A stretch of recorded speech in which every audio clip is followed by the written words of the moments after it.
خاک پائے غوث اعظم زیر سایہ ہر ولی، صدیق عکس حسن کمال محمد است، فاروق ذل جاہ و جلال محمد است، عثمان ضیاء شمع جمال محمد است، حیدر بہار باغ خصال محمد است، صلی اللہ تعالی علیہ وسلم۔ لوح بھی تو قلم بھی تو، تیرا وجود الکتاب، گنبد آپ کی نہ رنگ تیرے محیط میں حباب، عالم آب و خاک میں تیرے ظہور سے فروغ، ذرہ ریگ کو دیا تو نے طلوع آفتاب، شوکت سنجر و سلیم تیرے جلال کی نمود، فقر جنید و بایزید تیرا جمال بے نقاب، تیری نگاہ ناز سے دونوں مراد پا گئے، عقل غیاب و جستجو، عشق حضور و اضطراب، شوق تیرا اگر نہ ہو میری نماز کا امام، میرا قیام بھی حجاب میرا سجود بھی حجاب، گا بہینا می بر اور گا بزور می کشد، عشق کی ابتدا جب عشق کی انتہا جب، عالم سوز و ساز میں وصل سے بڑھ کے ہے فراق، وصل میں مرگ آرزو، ہجر میں لذت طلب، عین وصال میں مجھے حوصلہ نظر نہ تھا، گرچہ بہانہ جو رہی میری نگاہ بے ادب، اور تازہ میرے ضمیر میں مارکہ کہن ہوا، عشق تمام مصطفیٰ عقل تمام ابو لہب۔ سامعین محترم، خصوصاً علماء کرام، مشائخ اعظام،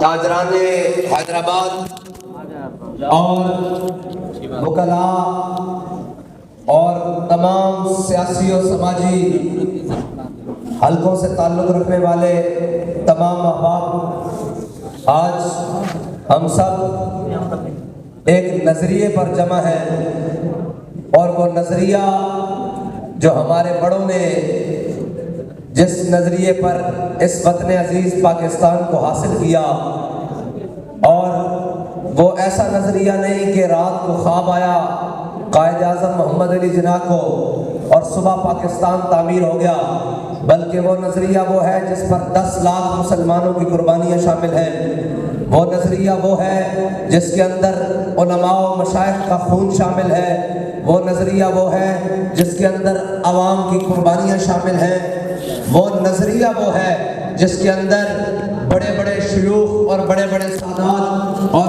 قائد اعظم محمد علی جناح جیسے لوگ اور علامہ ڈاکٹر محمد اقبال جیسے لوگوں کی فکر اور محنت شامل ہے، اور وہ اتنی بڑی قربانیوں کے بعد آج ہم ایک اپنی مملکت خداداد پاکستان میں اپنا نظریہ لے کر پوری دنیا کے سامنے کھڑے ہیں کہ ہم وہ لوگ ہیں جنہوں نے ریاست کو حاصل کیا اس نام پر کہ بن کے رہے گا پاکستان اور بٹ کے رہے گا ہندوستان، اور پاکستان کا مطلب کیا؟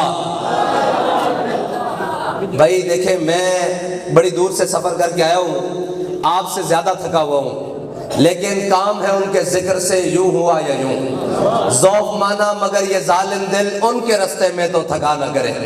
ہماری منزل بڑی دور ہے اور ہم نے اس منزل تک جانا ہے، دل کو پانا ہے جس کا خواب ہمارے بڑوں نے دیکھا تھا کہ ایک علیحدہ ریاست ہوگی، اس ریاست کے اندر اسلام کا نظام ہوگا اور ہم اپنے تشخص کے ساتھ وہاں جئیں گے اور اپنا نظام چلائیں گے اور پوری دنیا کو یہ باور کرائیں گے کہ ہم ہیں وہ محمد عربی کے غلام جو دنیا کی امامت کرنا بھی جانتے ہیں، دنیا کو امن دینا بھی جانتے ہیں، دنیا کو عزت دینا بھی جانتے ہیں، اور تمام اقوام عالم کو اکٹھا رکھنا بھی جانتے ہیں۔ اور ہماری منزل بہت بڑی ہے، اور آج ہم تقسیم در تقسیم ہوتے ہوئے کوئی صوبائی، کوئی لسانیت میں، کوئی قومیت میں، کوئی رنگ میں، کوئی نسل میں، کوئی مذہب میں، اور اس طرح سے کوئی لادینیت میں، اور کوئی سیکولرزم کے نام پر، کوئی کمیونزم کے نام پر، کوئی سوشلزم کے نام پر آج امت مسلمہ کی تقسیم در تقسیم کے بعد کوشش یہ جاری ہے کہ علامہ اقبال نے کہا کہ وہ فاقہ کش جو موت سے ڈرتا نہیں ذرا، روح محمد اس کے بدن سے نکال دو۔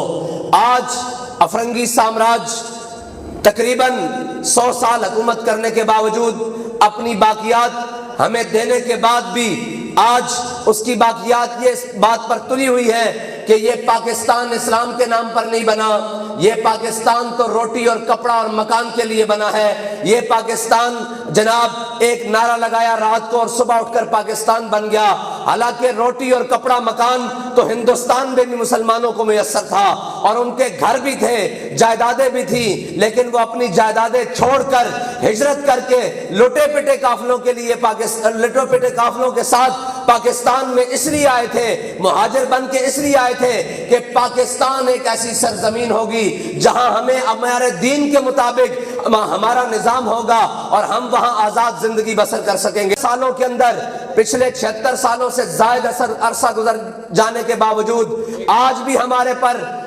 اوپر افرنگی سامراج کے وہ غلام مسلط ہیں جنہوں نے پاکستان کی معیشت کو، جنہوں نے پاکستان کی تہذیب کو، جنہوں نے پاکستان کے دین کو، جنہوں نے پاکستان کے آئین کو، جنہوں نے پاکستان کی تہذیب کو، معاشرت کو، تمام کو تباہ کر کے رکھ دیا ہے، اکھیڑ کر رکھ دیا ہے۔ وہ کبھی اس ملک میں جناب جمہوریت کے نام پر مسلط کرتے ہیں قوم کو، پھر ایک صدارتی نظام مسلط کرتے ہیں، پھر کبھی ڈکٹیٹرشپ مسلط کرتے ہیں، اور جب ان سے دل بھر جاتا ہے پھر ایک پلانٹڈ لوگ، باہر بیٹھے ہوئے لوگ جن کا کاروبار بھی باہر ہے، جن کے بچوں کی تعلیم بھی باہر ہے، جن کا رہن سہن باہر ہے، جن کی جائیدادیں اور اپارٹمنٹس اور جناب سارا کچھ باہر ہے، ان کو لا کر قوم کے مسیحا بنا کر پیش کیا جاتا ہے کہ جی یہ پاکستان کو مشکل حالات سے اور اس معیشت کی دلدل سے نکالے گا۔ سوال یہ ہے کہ کیا پاکستانی قوم کے نزدیک یہی مسیحا ہیں جو جن کے سونے اور بچھونے لندن میں ہیں اور جن کے اوڑھنے اور بچھونے امریکہ اور یورپ اور جناب نیٹو اور ان تمام طاقتوں کے آگے سجدہ ریزی کرنا ہے؟ حالانکہ پاکستان تو ایک آزاد مملکت ریاست ہے، اس کا ایک اپنا نظریہ ہے، اس کی ایک اپنا آئین ہے۔ ان تمام چیزوں کو پس پش ڈال کر آج تک پاکستان کو دبانے کی کوشش کی جا رہی ہے۔ پھر یہاں تک نہیں، پاکستان کے اندر اسلامی تشخص کو ختم کرنے کے لیے، پاکستان کے اسلامی روح کو ختم کرنے کے لیے باہر سے آئے ہوئے لوگ یہاں نئے نئے بل پاس کرتے ہیں اور آئین میں ترمیم کر کے ختم نبوت جیسی حساس شکوں کو تبدیل کرنے کی کوشش کرتے ہیں۔ پھر یہاں پر بڑے بڑے گستاخان رسول کو چارٹر طیاروں پر بٹھا کر ملک سے باہر بھیجا جاتا ہے۔ پھر یہاں جناب قاتل اور جناب قوم کے غاصب اور چور اور لٹیرے وہ دندناتے پھر رہے ہوتے ہیں، اور قوم کے اندر عاشقان رسول کو تختہ دار پر لٹکا دیا جاتا ہے۔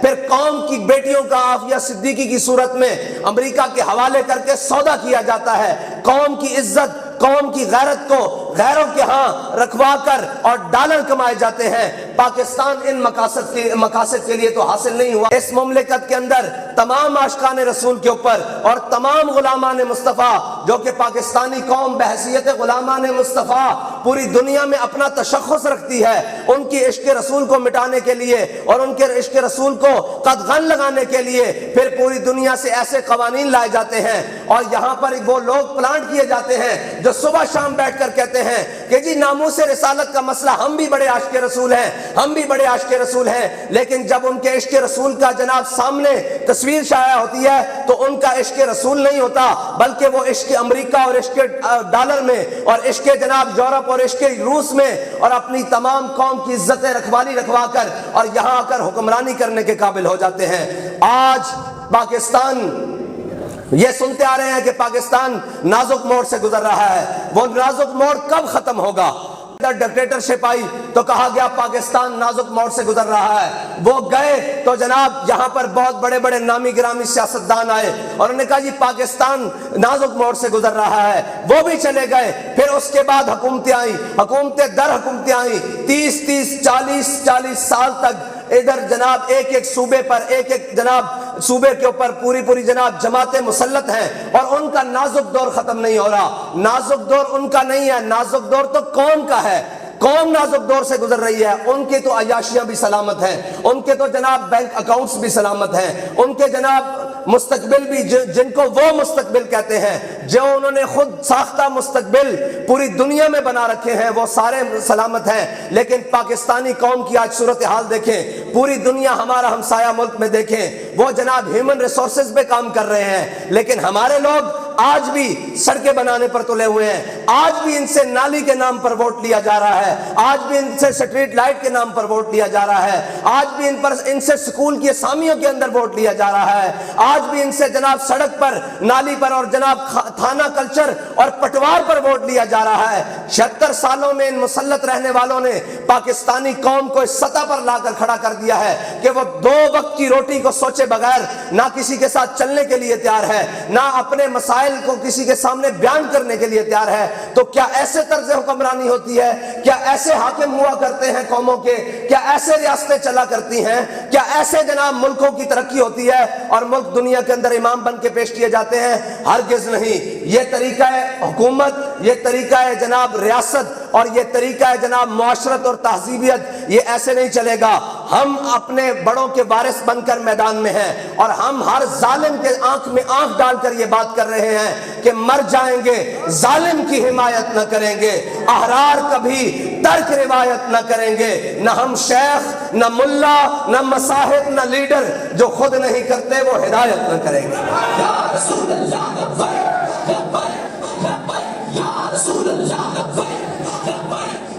ہماری سیاست کے اصول، ہمیں باہر جا کر کسی سے پوچھنے کی ضرورت نہیں ہے کہ ہماری سیاست کی بنیاد کیا ہوگی اور ہم کس بنیاد پر سیاست کریں گے. ہمیں کہیں سے بھی کوئی چیز پلانٹ کرنے کی ضرورت نہیں، ہمیں کوئی لنڈے کی جناب تہذیب لا کر اپنے قوم کو دینے کی ضرورت نہیں ہے. ہمارے پاس ہر چیز موجود ہے، افرادی قوت بھی موجود ہے، ہنرمند لوگ بھی موجود ہیں، لیکن صرف بات اتنی ہے کہ ہماری جناب جو اشرافیہ ہے اس ملک کی، اس کی آنکھوں میں صرف وہ لوگ جچتے ہیں جو یورپ کو پسند ہیں، وہ لوگ جچتے ہیں جو امریکہ کو پسند ہیں، وہ لوگ جچتے ہیں جن کو بین الاقوامی اقوام عالم کے سامنے، UN کے سامنے لیٹنا آتا ہے، بات کرنا نہیں آتا، آنکھ میں آنکھ ڈال کر بات کرنا نہیں آتا. ورنہ ملک مسائل اس ملک کے ہیں، وطن عزیز پاکستان کے ہیں، اور ان کو حل کرنے کے لیے امریکہ کیوں جایا جاتا ہے؟ ان کو حل کرنے کے لیے جناب رشیا کیوں جایا جاتا ہے؟ ان کو حل کرنے کے لیے چائنا کیوں جایا جاتا ہے؟ اور پھر کہتے ہیں جی معیشت کا کیا ہوگی. میں نے کہا آپ پہلے یہ جواب دیں کہ 76 سالوں میں پاکستان کی معیشت کیا تھی، آپ نے کہاں پہنچایا؟ اگر اداروں کی مجموعی صورتحال میں بات کی جائے تو اس وقت PIA کی تباہی کا ذمہ دار تحریک لبیک پاکستان نہیں ہے، PIA کے ذمہ دار، تباہی کے ذمہ دار یہ وکلاء نہیں ہیں، یہ تاجران نہیں ہیں، یہ علماء و مشائخ نہیں ہے، یہ عوام نہیں ہے، یہ وہ اشرافیہ ہے جس نے 76 سال سے پاکستان کو لوٹا ہے، یہ ذمہ دار ہے. اگر پاکستان کی ریلوے کی بات کی جائے تو مجھے بتائیں کس وکیل نے وہاں سے جناب اس کی نجکاری کی ہے، اس کے انجن بیچ کر کھائے ہیں؟ کس جناب تاجر نے اس کی پٹریوں کو فروخت کر کے اپنے کاروبار چمکائے ہیں؟ کس عالم نے ان کے اسٹیشنز بیچے ہیں؟ یہ سب کچھ اس ملک کی اشرافیہ نے کیا ہے. اور کیوں کیا ہے؟ تاکہ ہمارے کالے انگریز، ہمارے گورے انگریز وہ ہم سے راضی ہو چکے. وہ تو 100 سال پہلے یہاں سے جا چکے، لیکن ان کی باقیات آج بھی ہم پر مسلط ہیں. مسلط ہوتی ہیں یا خان کی صورت میں، کبھی مسلط ہوتی ہے ایوب خان کی صورت میں، اور کبھی ضیاء کی صورت میں، اور پھر کبھی مشرف کی صورت میں، اور پھر کبھی نواز شریف کی صورت میں. یہ ساری وہ صورتیں ہیں. اور کبھی جناب کسی اور صورت میں، کبھی لبرلزم کے نام پر، اور کبھی جناب فلاں کے نام پر، اور کبھی زرداری کی صورت میں پاکستان کے اوپر مسلط ہوتی ہیں. یہ وہ ساری صورتیں ہیں جن کے آقا اور جناب سارا کچھ اور ملجا و ماوا وہ باہر بین الاقوامی لوگ ہیں، اور وہ جو ان کو کہتے ہیں یہ اس کے مطابق معیشت. ہاں ہمارے ملک کی معیشت ہے. لوگ کہتے ہیں مولویوں کو معیشت نہیں آتی. میں نے کہا پہلے آپ یہ بتاؤ کہ معیشت پاکستان میں چلانی ہے یا امریکہ میں؟ معیشت پاکستان کی ہے یا انڈیا کی؟ معیشت پاکستان کی ہے یا فرانس کی؟ اگر معیشت پاکستان کی ہے یا جرمنی کی؟ معیشت پاکستان کی ہے یا کسی اور ملک کی؟ اگر معیشت پاکستان کی ہے تو اس کو پاکستان کے اصولوں پر چلانا ہوگا، نہ کہ باہر سے لائے ہوئے پلانٹ طریقوں سے. اور آج تک کہا جاتا ہے جی یہ مولویوں نے ترقی نہیں کرنے دی، یہ وکیل راہ میں رکاوٹ ہے جناب، یہ تاجر جو ہیں یہ جناب خائن ہیں، اور یہ بازاروں میں. میں نے کہا بات سنو، کون سا تاجر آج تک ملک کا وزیر خزانہ بنا ہے؟ نہیں ہے. وہ باہر سے پلانٹڈ ہے. اسد عمر تاجر نہیں ہے, وکیل نہیں ہے, عالم نہیں ہے, زاہد نہیں ہے, مولوی نہیں ہے, وہ باہر سے ہے, وہ شیخ نہیں ہے, وہ باہر سے لایا ہوا لوگ ہے. آج تک کوئی پاکستان کا ایک کلیدی عہدہ بتائیں جہاں پر رہنے والا اور جس کے اوپر براجمان ہونے والا حقیقی پاکستانی ہو. اب میں سوال کرتا ہوں آپ تمام سے, اگر آپ میری بات غور سے سن رہے ہیں, میں سوال کرتا ہوں کہ مشرف نے پاکستان کے سب سے بڑے عہدے پر جو کلیدی عہدہ ہے, چیف آف آرمی سٹاف, پھر صدر پاکستان, اس میں رہنے کے باوجود مجھے یہ بتائیں کہ مشرف کی باقی زندگی کہاں گزری ہے؟ پاکستان میں کہاں گزری ہے؟ اگر آپ بھول نہیں گئے تو کہاں گزری ہے؟ اس ملک کے اوپر کلیدی عہدوں پہ رہنے والے جنرل راحیل شریف کی باقی زندگی کہاں گزر رہی ہے؟ میں سوال کرتا ہوں, اس ملک کے اندر 3 مرتبہ نواز شریف وزیر اعظم بنا, اور جب تھوڑی سی سختی آئی جیل میں تو 50 روپے کے اسٹامپ پر بھاگ کر اس ملک سے کون گیا؟ نام لے بھائی. اچھا جی, آگے چلتے ہیں. اس ملک کے اندر جناب ڈیم کے اوپر پیسے کھانے والا ایک شخص جس کا نام ثاقب نثار تھا, جسٹس, چیف جسٹس تو کہنا بھی چیف جسٹس کے عہدے کی توہین ہے, لیکن جو آج بھی بیٹھا ہوا ہے وہ کم از کم توہین ہی کروا رہا ہے, عزت نہیں کروا رہا. یہ وہ کلام ہے, سامنے بیٹھے ہوئے ہیں. میں ان سے پوچھ لوں گا, جو آج بھی شخص اتنے بڑے عہدے پر بیٹھا ہے وہ کوئی قابل عزت آدمی نہیں ہے جو جناب وہ بھی اس عہدے کی توہین ہی کروا رہا ہے. مجھے بتائیں ثاقب نثار کہاں ہے؟ آصف سعید کھوسا کہاں ہے؟ کیانی کہاں ہے؟ یہ سارے لوگ تو ہم پر آتے ہیں حکومت کرنے کے لیے, اور جو باقی آئے ہوئے ہیں ان کو آج ذرا بریک لگے تو ان کی بریک کہاں لگتی ہے؟ کسی کی دبئی میں. زرداری صاحب بھاگ کر کہاں جاتے ہیں؟ اور آپ اور میں کہاں رہتے ہیں؟ حالات کیسے بھی ہو جائیں, آٹا 16 روپے ملتا تھا, آج 100 روپے ملتا ہے. ہم کہاں رہتے ہیں؟ پیٹرول جناب 60 روپے تھا, آج 230 روپے, 35 روپے, 40 روپے مل رہا ہے, اور ہم کہاں سے پیٹرول بھرواتے ہیں؟ بتائیں یار مجھے, تاکہ مجھے تو آسانی ہو یہ بات کرنے کی. کہاں رہتے ہیں ہم؟ آج پاکستان کی جناب گھروں کے اندر, لائنوں کے اندر پانی نہیں آ رہا, ہم ٹینکروں کے ذریعے اپنے گھروں میں پانی ڈلواتے ہیں, اور ہم رہتے کہاں ہیں؟ ہمارے پینے والے پانی کیا فرانس سے اور جرمنی سے آتے ہیں یا پاکستان سے؟ تو پاکستانی یہ ہوئے یا ہم؟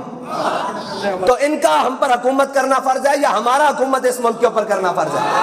بس یہ سوال ہے پوری قوم کے آگے کہ جناب آپ کن کو انتخاب کرنا چاہتے ہیں؟ اگر یہی لوگ آپ کے لیے پسندیدہ حکمران اور طرز حکمرانی آپ کو قبول ہے تو پھر تیار ہو جائیں, 70 نہیں 170 سال تک بھی سندھ کے حالات ہوں یا پاکستان کے حالات ہوں, پنجاب کے حالات ہوں یا بلوچستان کے حالات ہوں, خیبر پختونخوا کے حالات ہوں یا گلگت و کشمیر کے حالات ہوں, وہ اس سے زبوں تر تو ہو سکتے ہیں, اس سے بہتر نہیں ہو سکتے. کم از کم ان لوگوں کے ہوتے ہوئے, اور ان لوگوں کی, اور ہمارے ہاں اگر ہم سے پوچھا جائے گا جی آپ کا طرز سیاست کیا ہے, تو میں نے کہا جس نے پاکستان کا تصور پیش کیا ہے ہم اس کا طرز سیاست اٹھا لیتے ہیں. ہم علامہ ڈاکٹر محمد اقبال سے پوچھتے ہیں کہ اقبال ہم یہاں پاکستانی ہیں, تو نے تصور پیش کیا, ہمارے بڑوں نے ملک بنا لیا, اب اس میں حکومت کرنی ہے تو کرنی کیسی ہے؟ علامہ اقبال کہتا ہے سروری در دین ما خدمت گریس. اقبال کہتا ہے یاد رکھنا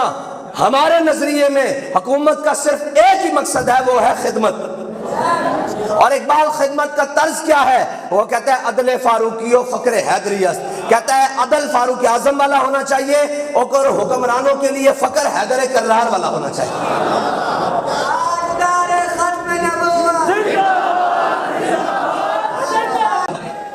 اور لوگ پوچھتے ہیں جی آپ کو میڈیا پر کیوں جگہ نہیں دی جاتی؟ اس لیے کہ سچ بولتے ہیں.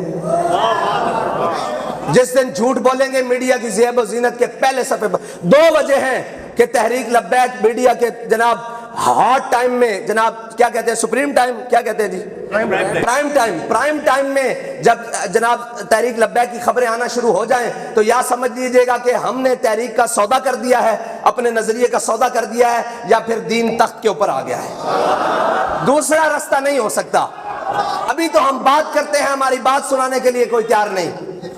ہماری بات اس لیے کہ سچ جو ہوتا ہے نا وہ بڑا مشکل چیز ہوتی ہے اور بڑا مختلف اور جناب ہوتا ہے. ہمارا ایک نظریہ ہے, ہم ایک اصول پر کھڑے ہیں. اگر ہم ان کے نظریے کو مان لیں, یہ تو وہی تھے جو 100 سال انگریز کے ساتھ مل کر ہمارے بڑوں کی مخبریاں کرتے رہے. اور میں نام نہیں لیتا، میں گزر جاتا ہوں، اس لیے کہ بعض لوگ پھر جناب بات کرتے ہیں کہ آپ آخری حد چھو جاتے ہیں۔ اس ملک کے وزارت خارجہ کے عہدے تک انگریزوں کا غلام، جس کے بڑوں نے 10-10 روپے پر مجاہدین جنگ آزادی 1857 کی مخبریاں کی تھی، وہ اس ملک کے وزارت خارجہ کے عہدے تک گیا ہے۔ لیکن جنہوں نے پاکستان بنایا تھا اور جن کے بڑوں نے قربانیاں دی تھی، آج تک ان کو دبا کر رکھا گیا ہے، اور جو پاکستان کے لیے ہجرت کر کے آئے، آج تک ان کو دبا کر رکھا گیا ہے، اور پھر ان کو لڑا دیا گیا ہے، کسی کو قوم کے نام پر، کسی کو رنگ کے نام پر، کسی کو عصبیت کے نام پر، کسی کو قومیت کے نام پر۔ اگر عصبیت اور قومیت اور رنگ پر ہم نے لڑنا ہوتا تو ہم ہندوستان سے کیوں آتے؟ اصل وطن تو ہمارا ہندوستان تھا۔ ہم اس کو چھوڑ کر اپنے باپ دادا کی قبروں کو، پاکستان اس لیے آئے تھے کہ پاکستان میں وہ نظام ہوگا جو کملی والے کا ہوگا، اور ہم اس نظام کے اندر رہیں گے۔ لیکن یہاں یہ نہیں پتا کہ یہاں سارے انگریز اور جناب یہود و نصارہ کے غلام آ جائیں گے۔ اور علامہ اقبال کہتا ہے تو بدل گیا تو بہتر کے بدل گئی شریعت۔ اقبال کہتا ہے تو نے اپنے آپ کو بدلا، اپنے ریاست کے اصولوں کو نہیں بدلنے دیا، اور جناب اس کو آئین کو نہیں جناب لاگو ہونے دیا۔ اقبال کہتا تو بدل گیا تو بہتر کے بدل گئی شریعت، کہ موافق تدرواں نہیں دین شہبازی۔ کہتا ہے تو نے اپنا ذہن بٹیروں جتنا لے لیا۔ بٹیرا سمجھتے ہیں؟ ممولا بٹیرا، بٹیرا ہی کہتے ہیں آپ کے ہاں۔ اقبال کہتا ہے جو بٹیرے ہوتے ہیں نا، بٹیرے، ان کی چھلانگ یہاں سے وہاں، وہاں سے وہاں، اور بس اتنی اڑان ہوتی ہے۔ اور کہتا ہے جس نظریے پر ہم آئے تھے اور جو نظریہ ہمارے بڑے لے کر آئے تھے وہ تو شاہینوں کا نظریہ تھا۔ بٹیرے کی چھلانگ تو یہاں سے وہاں تک ہوتی ہے، شاہین تو لوہے سپر کو بھی نہیں لاتا نگاہ میں۔ اور جب جناب بات کی جائے گی دنیا میں کہ پاکستانی معیشت کا کیا بنے گا، تو وہ ہمیں اٹھ کر یہ کہہ دیتے ہیں کہ جناب جب IMF ہمیں قرضہ دینا بند کر دے گا تو ہم چائنا کے پاس چلے جائیں گے، اور جب وہ قرضہ دینا بند کر دے گا تو ہم جناب رشیا کے پاس چلے جائیں گے، اور جو وہ بند کرے گا تو ہم نیٹو کے پاس چلے جائیں گے۔ پوری دنیا میں پوری پاکستانی قوم کا تعارف کروانے والے یہ حکمران ہیں جنہوں نے پوری پاکستانی قوم کا تعارف بھکاری کے طور پر کروایا ہے۔ آج ملک، وطن اور یہ ساری چیزیں، یہ پاکستان کی سڑکیں اور پاکستان کے ہوائی اڈے گروی رکھوانے والے کیا قوم ہے؟ مجھے یہ بتائیں کہ قوم ٹیکس نہیں دیتی، قوم اپنا کما کر روزانہ نہیں کھاتی، سیلاب آئے تو قوم پیسے اکٹھے کر کے نہیں دیتی، کرونا آئے تو قوم اپنے جناب پاکستانی عوام کی مدد نہیں کرتی۔ کوئی ایسی ایک جگہ بتائیں کہ جناب پاکستان میں اس وقت فلاحی اداروں میں چلنے والے جناب بہت بہت بڑے ادارے ہیں، کیا قوم ان کو پیسے نہیں دیتی؟ قوم ان کو ڈونیشن نہیں دیتی؟ لیکن آج حالت یہ ہے کہ اسی قوم کو پوری دنیا کے سامنے بھکاری بنا کر پیش کیا گیا ہے۔ اور پاکستان کا ٹوٹل خسارہ کتنا ہے؟ 4000 ارب روپے، جو سود کی قسط میں، مد میں۔ اب یہ باتیں لوگوں کو بڑی عجیب لگ رہی ہوں کہ مولوی معیشت پر بات کرتے ہیں۔ مولوی معیشت جانتے ہیں اور بڑے اچھے طریقے سے جانتے ہیں۔ جن کو قل واللہ پڑھنی نہیں آتی وہ ہم سے پوچھتے ہیں کہ معیشت کیسے چلے گی۔